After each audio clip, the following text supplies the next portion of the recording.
Hello everyone, मैं हूं आपका ऋषभ सर। आप सबका मेरे यूट्यूब चैनल में स्वागत है, केमिस्ट्री सॉल्यूशन। भाई देखते ही देखते लेक्चर नंबर 3 आ चुका है आज। तो सॉलिड स्टेट के तीसरे एपिसोड में आप सबका स्वागत है। तो आज एक ही टॉपिक करेंगे भाई, टाइप्स ऑफ क्रिस्टलाइन सॉलिड्स। इसी में समय निकल जाएगा। यस, मैं लेक्चर की ड्यूरेशन थोड़े शॉर्ट रख रहा हूँ कुछ समय के लिए, क्योंकि यहाँ पर आवाज़ की थोड़ी दिक्कत है, which we are trying to fix. Okay, चलो टॉपिक स्टार्ट करते हैं। Types of crystalline solids. Crystalline solids के टाइप्स होते हैं कुछ 4 प्रकार के, जिसमें से सबसे पहला कौन है? आयनिक क्रिस्टल्स या फिर आयनिक सॉलिड्स। आयनिक क्रिस्टल भाई तुम्हें सबको मालूम है कि मैटर के अंदर कोई ना कोई कंस्टिट्यूएंट पार्टिकल्स होते हैं, जिन पार्टिकल्स का 2 टाइप मैंने बता दिया था अपने बेसिक वाले चैप्टर में, एटम्स और मॉलिक्यूल्स। ओके, नाउ यहाँ पर जो पार्टिकल्स होने वाले हैं आयनिक क्रिस्टल्स में, आप सबको देख के मालूम चल रहा है आयंस लिखा हुआ है। भाई 3 टाइप के मैंने बोला था, मतलब मैंने 2 टाइप लिखवाया था, बट होते 3 टाइप के थे, एटम्स, मॉलिक्यूल्स और आयंस।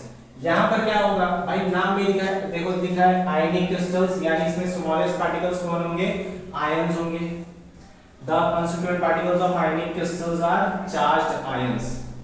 इसके अंदर कंस्टिट्यूएंट पार्टिकल्स कौन होंगे? Charged ions. भाई आयंस है तो चार्ज होंगे, पता है लोगों को।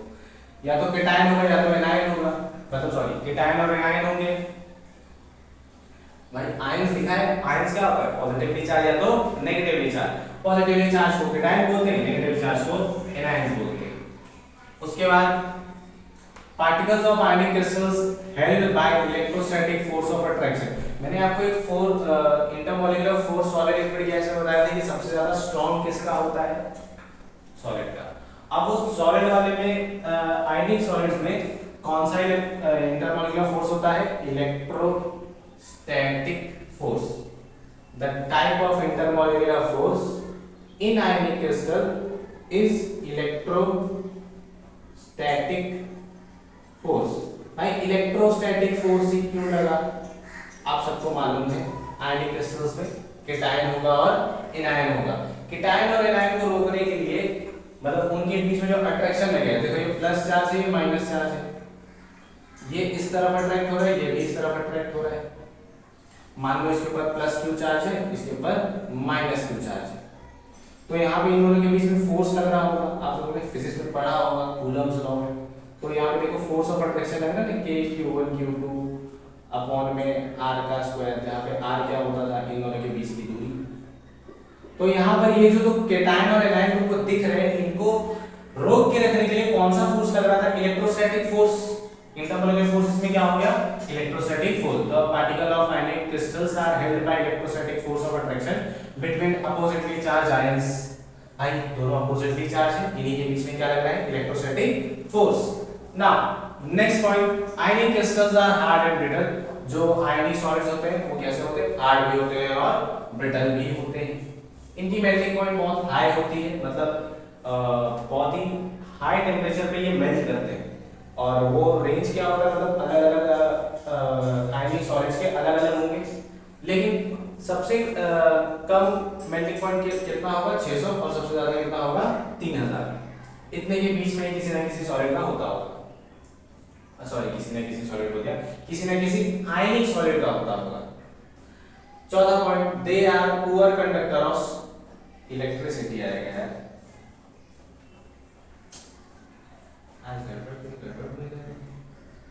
दे are poor conductor of electricity. ये पुअर कंडक्टर होते हैं इलेक्ट्रिसिटी के in solid state. In solid state, जब ये सॉलिड स्टेट में होते हैं तब ये पुअर कंडक्टर होते हैं। पर वही अगर मैं इन्हें पिघला दूं या तो पानी के अंदर डिसॉल्व कर दूं, तो ये क्या हो जाते हैं? गुड कंडक्टर हो जाते हैं। क्या हो जाते हैं? Good conductor. ओके, फिर से एक बार, आयनिक क्रिस्टल्स में कंस्टिट्यूएंट पार्टिकल्स कौन होते हैं? चार्ज आयंस, जो कि केटायन हो सकते हैं और एनायन हो सकते हैं। यहाँ पर केटायन एनायन के बीच में जो लगने वाला फोर्स है, इंटरमॉलिक्यूलर फोर्स, वो होता है इलेक्ट्रोस्टैटिक फोर्स। ओके, नाउ यहाँ पर ये हार्ड भी होते हैं और ब्रिटल भी होते हैं। इनका मेल्टिंग पॉइंट बहुत ज्यादा होता है, 600 से 3000 डिग्री सेल्सियस तक हो सकता है। उसके बाद they are poor conductor of electricity. ये पुअर कंडक्टर ऑफ इलेक्ट्रिसिटी होते हैं कौन से स्टेट में? सॉलिड स्टेट में।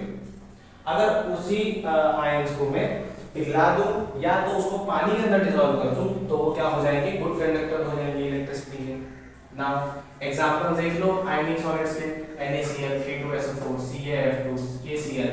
बोलोगे सर यहाँ पर तो हमें ना केटायन दिख रहा है ना एनायन दिख रहा है, तो कैसे होगा बता।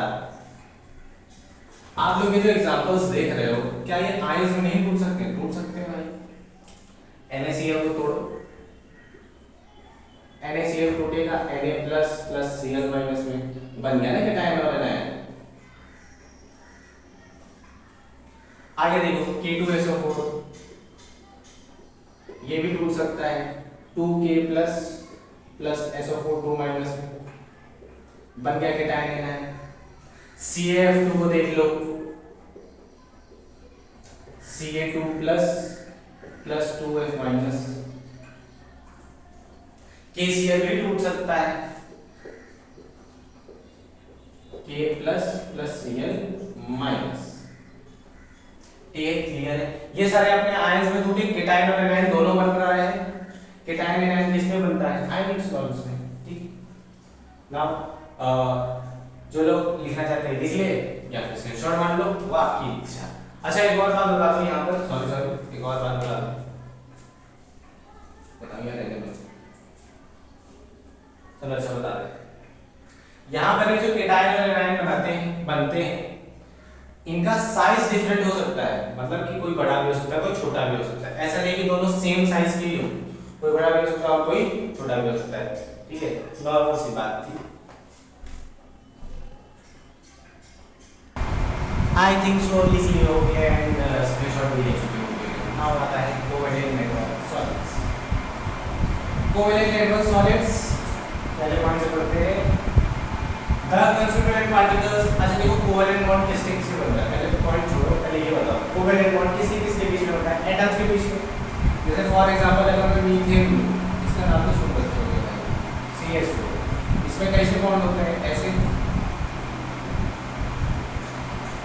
CH4 में ऐसे ही बॉन्डिंग हुई रहती है कार्बन और हाइड्रोजन। जहां पर ये बॉन्ड कितने इलेक्ट्रॉन दिखाते हैं? तो कार्बन का एक इलेक्ट्रॉन और हाइड्रोजन का एक इलेक्ट्रॉन। तो जनरली कोवेलेंट बॉन्ड किनके बीच में बनता है? दो एटम्स के बीच में, कार्बन और हाइड्रोजन। तो यहाँ पे कंस्टिट्यूएंट पार्टिकल्स क्या होंगे? एटम्स होंगे। देख लो आप लोग, the constituent particles in covalent network solids are atoms. इसके अंदर जो कंस्टिट्यूएंट पार्टिकल्स होते हैं वो क्या होने वाले हैं? एटम्स, जिनके बीच में क्या होने वाले? Covalent bond. ओके, नाम से मालूम चल रहा है ना कि कोवेलेंट बॉन्ड होगा। अच्छा, या तो कोवेलेंट नेटवर्क सॉलिड बोल दो या तो जायंट सॉलिड बोल दो।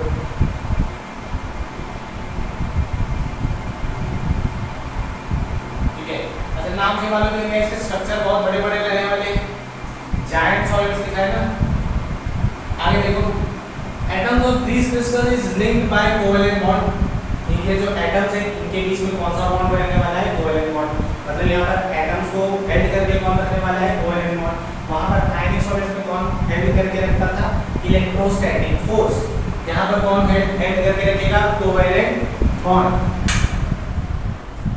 Okay, as a result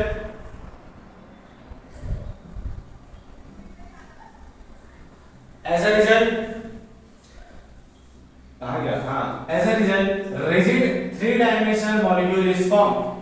The entire crystal is a single molecule. तो यहाँ पे एक 3D giant molecule बन जाता है जो कि rigid होता है ना। आगे देखो, they are very hard due to its rigidity and strongly bonded atoms. ये बहुत ही ज्यादा हार्ड होते हैं। क्यों हार्ड होते हैं? क्योंकि ये रिजिड है और इनके बीच में जो एटम्स हैं उनके बीच में बहुत ही ज्यादा स्ट्रांग बॉन्ड बनता है, इसीलिए बहुत ही क्या होते हैं? बहुत ही ज्यादा हार्ड होते हैं। They are very hard just because of rigidity and strongly bonded atoms, यानी एटम्स के बीच में स्ट्रांग बॉन्ड होने के कारण ये जो सॉलिड्स है वो क्या होते हैं? बहुत ही ज्यादा हार्ड होते हैं। क्या होते हैं? Hard. They are the hardest and most incompressible of all the material. मतलब कि इनको कंप्रेस नहीं किया जा सकता और ये सबसे हार्डेस्ट होते हैं मटेरियल्स में। अच्छा, सबसे हार्डेस्ट मटेरियल कौन सा है? डायमंड। तुम लोग सुने होंगे ना, इसका मतलब डायमंड कौन से सॉलिड में आ गया? कोवेलेंट नेटवर्क सॉलिड में। ओके, पांचवा point, they have high melting and boiling point, उनके पास हाई मेल्टिंग पॉइंट और बॉइलिंग पॉइंट होता है। मेल्टिंग पॉइंट का रेंज भी देख रखा है कि कोई 1200 से 4000 डिग्री सेल्सियस तक, ठीक है। Next, they are poor conductor of heat and electricity, वो पुअर कंडक्टर होते हैं हीट और इलेक्ट्रिसिटी के। क्यों? क्योंकि इसके अंदर देखो एटम्स होते हैं, तो एटम्स के बीच में बॉन्ड बनता है और वो बॉन्ड में इलेक्ट्रॉन की लोकेशन फिक्स है। ये देख लो, लोकेशन फिक्स है ना। अब ये इलेक्ट्रॉन मूव नहीं कर सकता है, बॉन्ड अगर बन चुका है तो, मतलब ये मोबाइल नहीं है। They are poor conductor of heat and electricity because the electrons are localised and hence are not mobile. Not mobile का मतलब कि मूव नहीं कर पाएंगे। देखो इलेक्ट्रॉन्स की पोजीशन फिक्स हो गई है ना। इलेक्ट्रॉन्स की पोजीशन अगर फिक्स है तो वो चल नहीं पा रहा है, चल नहीं पा रहा है, मोबाइल नहीं है वो, है ना। कुछ लोग मोबाइल का मतलब समझते हैं, यहाँ पर जो मोबाइल लिखा है वो वाला मोबाइल, तो ये वो वाला मोबाइल नहीं है। यहाँ पर मोबाइल का मतलब क्या है? मूवमेंट। यहाँ पर मोबाइल का मतलब क्या है? मूवमेंट। एग्जांपल के तौर पे सबसे पहले डायमंड आ गया, दूसरा आता है क्वार्ट्ज, वो भी SiO2 वाला, उसके बाद आता है बोरॉन नाइट्राइड, उसके बाद आता है कार्बोरैंडम। ओके, फिर से एक बार फर्स्ट पॉइंट से वापस, जैसे कंस्टिट्यूएंट पार्टिकल्स आयनिक क्रिस्टल्स में आयंस होते थे, यहाँ एटम्स है। वहां पे इंटरमोलेकुलर फोर्स इलेक्ट्रोस्टैटिक फोर्स होती थी, यहाँ पर कोवेलेंट बॉन्ड है। इसी कोवेलेंट बॉन्ड के चलते, अच्छा यहाँ पर कोवेलेंट बॉन्ड बन रहा है तो यहाँ पर रिजिड हो जाएगा, वो क्या हो जाएगा? रिजिड। इसकी वजह से यहाँ पे एक 3 डायमेंशनल जायंट मॉलिक्यूल बनता है। क्या बनता है? 3 डायमेंशनल जायंट मॉलिक्यूल। और यहाँ पर ये जो पूरा क्रिस्टल है ना, उसको हम लोग क्या बोलेंगे? एक सिंगल मॉलिक्यूल। उसके आगे देखो, दे आर वेरी हार्ड, ये बहुत ही ज्यादा हार्ड होते हैं। क्यों? क्योंकि इनकी रिजिडिटी की वजह से, पहली पॉइंट तो हो गई रिजिडिटी, दूसरा क्या है? इनके एटम्स के बीच में बहुत ही ज्यादा स्ट्रॉन्ग बॉन्ड बनता है, इसीलिए स्ट्रॉन्ग होते हैं। दे आर द हार्डेस्ट, ये पूरे मटेरियल में जितने भी मटेरियल हैं उसमें सबसे हार्डेस्ट होंगे और इनकम्प्रेसिबल होंगे, मोस्ट इनकम्प्रेसिबल। पांचवा पॉइंट, इनके पास हाई मेल्टिंग पॉइंट और बॉइलिंग पॉइंट होता है, और मेल्टिंग पॉइंट की रेंज क्या दे के रखी? 1200 से 4000 डिग्री सेल्सियस। ये पुअर कंडक्टर होते हैं इलेक्ट्रिसिटी के।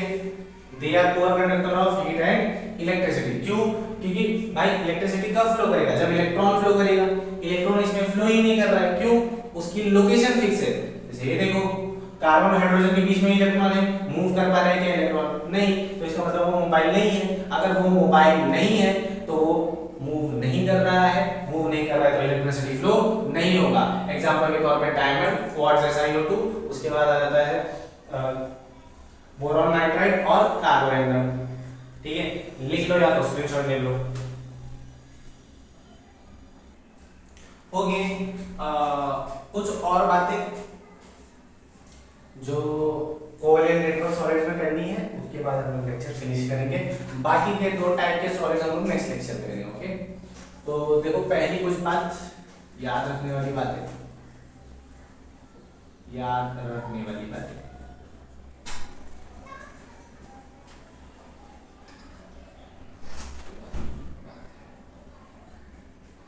तो पहली बात तो ये है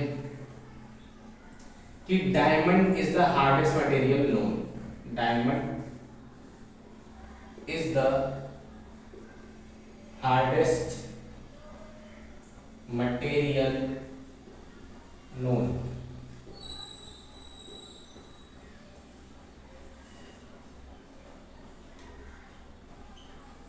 सेकेंड पॉइंट, मैंने आप लोगों को एक पॉइंट लिखवाया था कि जो कोवेलेंट नेटवर्क सॉलिड होता है वो पुअर कंडक्टर ऑफ इलेक्ट्रिसिटी होता है। बात सही है, जो कोवेलेंट सॉलिड होते हैं वो poor conductor of electricity and poor conductor of heat होते हैं। बट यहाँ पे कुछ एक्सेप्शंस हैं, अब वो एक्सेप्शंस लिखवा देता हूँ। एक्सेप्शंस, एक्सेप्शंस में सबसे पहले आता है graphite. Graphite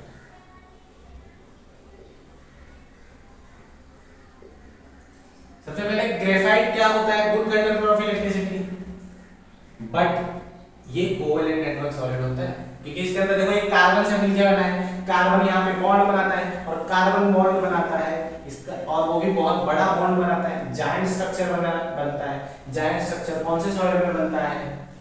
covalent network solid. Covalent network solid, मतलब ग्रेफाइट भी एक तरीका का क्या है, कोवेलेंट नेटवर्क सॉलिड्स। बट ये क्या है, गुड कंडक्टर ऑफ इलेक्ट्रिसिटी। ये क्या है, good conductor of electricity, good conductor of electricity. अच्छा यहाँ पे एक और एक्सेप्शन देखो, मैंने बोला था कोवेलेंट नेटवर्क सॉलिड सबसे हार्डेस्ट होता है, पर ग्रेफाइट कोवेलेंट नेटवर्क सॉलिड होने के बावजूद सॉफ्ट होता है, एंड सॉफ्ट। ठीक, नाउ नेक्स्ट, ये तो पहला एक्सेप्शन था, दूसरा एक्सेप्शन देखो, दूसरा डायमंड। मैंने शायद से लिखा नहीं था, जो कोवेलेंट नेटवर्क सॉलिड होता है वो पुअर कंडक्टर ऑफ हीट होता है, पुअर कंडक्टर ऑफ हीट, मतलब उसके थ्रू हीट भी फ्लो नहीं करता है। बट वहां पर भी एक्सेप्शन है, diamond. It is good conductor of heat, it is good conductor of heat. Okay, अच्छा graphite good conductor of electricity क्यों है नेटवर्क सॉलिड होने के बावजूद? क्योंकि नेटवर्क सॉलिड में रीजन बड़ा अच्छा दिया था कि सारे इलेक्ट्रॉन्स बॉन्ड किए रहते हैं, यानी उनका जो लोकेशन है वो फिक्स है, लोकलाइज्ड है। अगर वो लोकलाइज्ड है तो यहाँ पे वो मूव करेंगे नहीं तो वहां पे इलेक्ट्रिसिटी नहीं बनेगा। वही तो इधर पे भी होना चाहिए था, हुआ नहीं। तो बताता हूं क्यों। इसके अंदर ग्रेफाइट के अंदर कौन बॉन्ड बनाते हैं, कार्बन से मिलके बना है, और कार्बन कितने बॉन्ड बना सकता है, 4। लेकिन ग्रेफाइट के अंदर भाई वो 3 ही बॉन्ड बनाता है। कार्बन ग्रेफाइट के अंदर कितने बॉन्ड बनाता है, 3। तो मतलब एक बॉन्ड बच गया, एक बॉन्ड यानी एक इलेक्ट्रॉन बच गया उसका।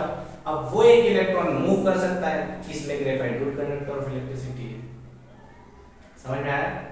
मैंने यही बताया कि ग्रेफाइट में कार्बन बॉन्ड बनाएगा, कितना बॉन्ड बना सकता है, 4, जिसमें से वो बनाता सिर्फ 3 है, तो बचता कितना है, एक इलेक्ट्रॉन। एक इलेक्ट्रॉन अगर बच गया तो इसका मतलब वो मूव करेगा तो क्या जनरेट करेगा, electricity. Clear? Now I think so आज का लेक्चर पसंद आया होगा। तो लाइक कीजिए, शेयर कीजिए, सब्सक्राइब कीजिए। जो भी डाउट्स है आप कमेंट सेक्शन में जरूर पूछ सकते हैं। अच्छा, एक डाउट आया था कि सर ये थर्मल एनर्जी किसकी ज्यादा होती है, सॉलिड की, लिक्विड की या गैस की? राज करके कोई था बता, उसने लिखा था। तो भाई थर्मल एनर्जी क्या होती है, कोई पार्टिकल कितने तेजी से मूव कर सकता है, जो पार्टिकल जितनी तेजी से मूव करेगा उसके पास थर्मल एनर्जी ज्यादा होगी। सॉलिड, लिक्विड, गैस में, सॉलिड, लिक्विड और गैस में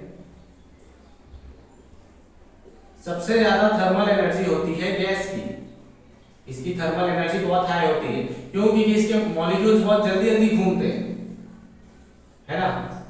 इसके मॉलिक्यूल बहुत ज्यादा जल्दी घूमते हैं। ओके, अच्छा एक और डाउट था कि क्रिस्टलाइन सॉलिड और अमॉर्फस सॉलिड में से क्रिस्टलाइन सॉलिड रेगुलर होता है, अमॉर्फस सॉलिड इररेगुलर होता है। तो सर क्या ये पानी में सॉल्युबल है? तो बेटा आंसर है क्रिस्टलाइन सॉलिड सॉल्युबल है, अमॉर्फस सॉलिड सॉल्युबल नहीं है।